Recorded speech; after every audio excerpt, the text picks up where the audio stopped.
Baik, Assalamualaikum warahmatullahi wabarakatuh. Perkenalkan, nama saya Muhammad Gifari Ramadan dari kelas 1 di ITA NRP 29. Pada kesempatan kali ini, saya ingin mengerjakan penugasan workshop pemrograman framework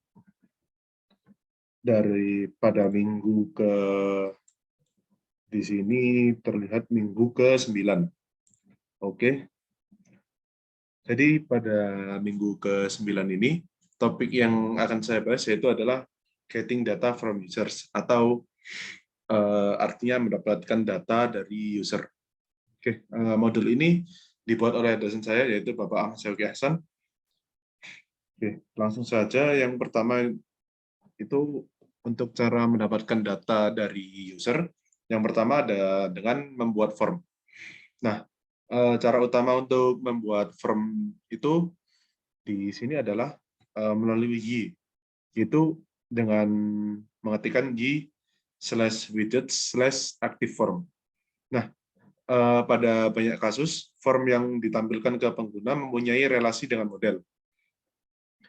Model yang terhubung dengan tabel di database, dan model yang berdiri sendiri.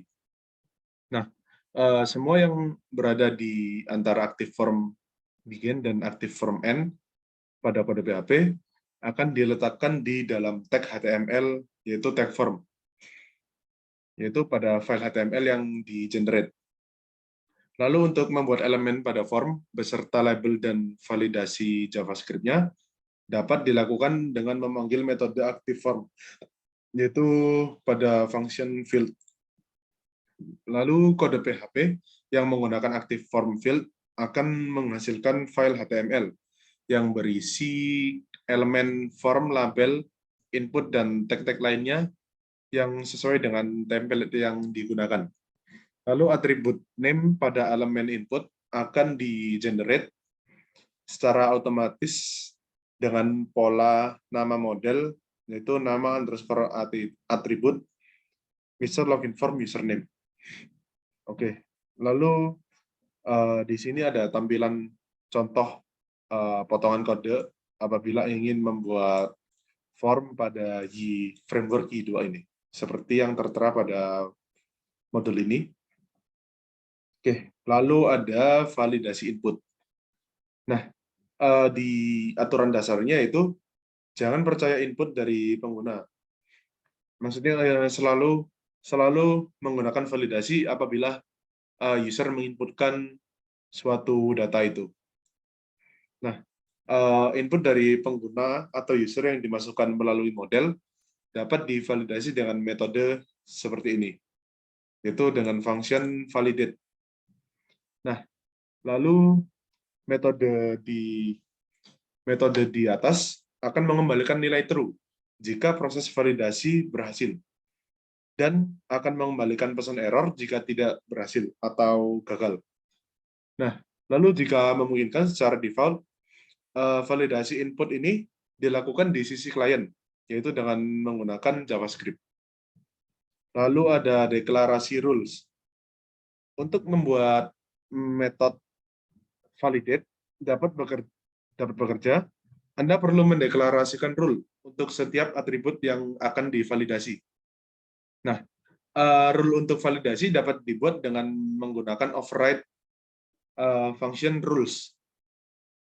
Lalu metode ini harus mengembalikan nilai dalam bentuk array dan rule yang telah dibuat. Setiap rule minimal memiliki atribut di mana rule tersebut diberlakukan dan tipe dari validator, misal required, email, string, atau dan lainnya. Nah, setiap rule dapat digunakan untuk mengatur satu atau beberapa atribut sekaligus dengan keyword core validators. Nah, di sebelah kanan ini terdapat potongan kode untuk cara mendeklarasikan rules.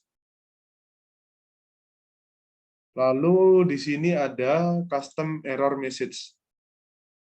Maksudnya yaitu hampir semua tipe validator memiliki pesan error masing-masing. Nah, untuk mengkustomisasi error atau mengubah pesan error dapat dilakukan dengan menambahkan properti message ketika mendeklarasikan sebuah rule. Nah, seperti ini, menambahkan property message, misal Anda harus mengisi nama. Nah, beberapa validator mendukung properti tambahan yang dapat digunakan untuk menampilkan pesan error yang lebih detail. Oke. Lalu untuk selanjutnya ada conditional validation. Validasi juga dapat dilakukan hanya jika kondisi tertentu terpenuhi. Misal yaitu adalah pengertian dari conditional validation. Nah, hal di atas dapat dilakukan dengan cara mengisi properti when dengan fungsi yang berisi kondisi jika diinginkan. Lalu jika menginginkan validasi juga dilakukan di sisi klien, gunakan properti when client yang berisi string yang merepresentasikan fungsi JavaScript. Nah, seperti ini contoh penggunaan properti when, yaitu conditional validation, dan jika ingin di sisi klien, maka menggunakan when client yang seperti ini. Lalu, fungsi JavaScript ini harus mengembalikan nilai. Apakah akan melakukan validasi atau tidak, seperti contoh di samping yang tadi ini. Lalu ada data filtering. Pada banyak kasus, masukan dari user harus difilter terlebih dahulu. Nah, sebagai contoh, menghapus spasi kosong sebelum dan sesudah nama user, lalu mengganti atribut yang kosong, atau tidak diisi dengan nilai tertentu. Nah, validation rule juga dapat digunakan untuk mengatasi hal ini, seperti pada contoh potongan kode di sebelah kanan ini. Lalu uploading single file. Nah, untuk membuat form yang menerima file upload, kita harus mengikuti langkah-langkah berikut ini, yaitu membuat atau mengubah model agar dapat menangani file upload. Lalu membuat atau mengubah view yang akan menerima file upload, dan mengubah atau mengubah controller yang akan menghubungkan view dengan model. Lalu ada uploading single file model. Itu tambahkan library class web upload file, lalu tambahkan sebuah variabel atribut baru untuk menerima file pada model, misal $file1. Lalu tambahkan rule yang menyatakan bahwa atribut file1 ini di atas adalah sebuah file. Seperti ini contohnya, yang public function rules, return file1 file extension GIF JPEG. Jadi misal filenya ini JPG. Lalu Anda juga dapat menambahkan validasi untuk memastikan bahwa yang diupload hanya file dengan ekstensi JPG dan GIF saja. Jadi di sini memberikan validasi bahwa user hanya boleh mengupload JPG dengan format file JPG dan GIF saja. Seperti itu. Lalu di sini ada uploading single file view. Pastikan untuk menambahkan parameter options dan ends type multi-part form data pada active form begin agar file upload dapat dilakukan. Lalu ada function file input yang akan membuat form input akan menerima file, seperti pada contoh di samping ini. Lalu uploading single file controller. Nah, controller sendiri bertugas untuk menghubungkan antara view dengan model. Lalu gunakan kelas upload file, dan file akan disimpan di server ketika metode save as dipanggil. Oke, seperti pada contoh di samping ini. Lalu uploading multiple file. Untuk membuat form untuk mengupload beberapa file bersamaan, Anda perlu melakukan beberapa perubahan. Jadi apabila user ingin mengupload beberapa file, ya yang pasti lebih dari satu file, ada beberapa perubahan, yaitu menambahkan properti max files. Misal ini max file 5, jadi user maksimal mengupload 5 file. Lalu pada view-nya, ubah atribut dari model menjadi bentuk array.